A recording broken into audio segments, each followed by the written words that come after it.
think that's over. You've mentioned 1930s several times, and that this is a time of conflict. And we know how that movie ended. Is that kind of the parallel that you see this right now? I think it could. There's a certain dynamic that makes it get worse and worse, you know? So there's the debt dynamic that we're talking about, but there's also, let's say, the internal political dynamic. Do we see people coming, both sides, being able to work together for results, and that there's going to be votes that people believe, and they believe the system is going to be fair for them, so that if they lose, they accept losing because they believe the system is fair and so on. You know, history shows that that's not likely, and that things can worsen because people then, in history it can get bad. I don't know, one side shoots another side, and who knows where it is.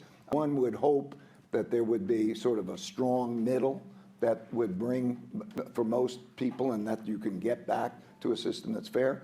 But I think that that's a difficult thing to do.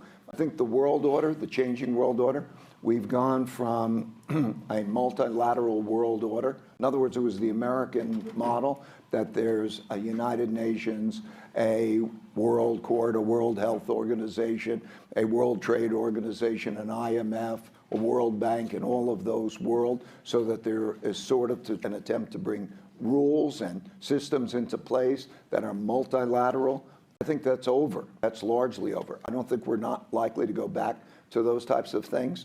So I think we have to instead worry about not having such a bad fight with each other, that's or a financial crisis, that we make things worse than they are. But you're asking me as a man who actually has to bet on this and has to be as accurate as I can. I mean, like, hope is not a strategy. So when you ask me, I say, I really hope that that's not the case. But if you look at history and you look at the dynamics, there's more the movement toward these things being resolved in the form of conflicts that we've seen in the past.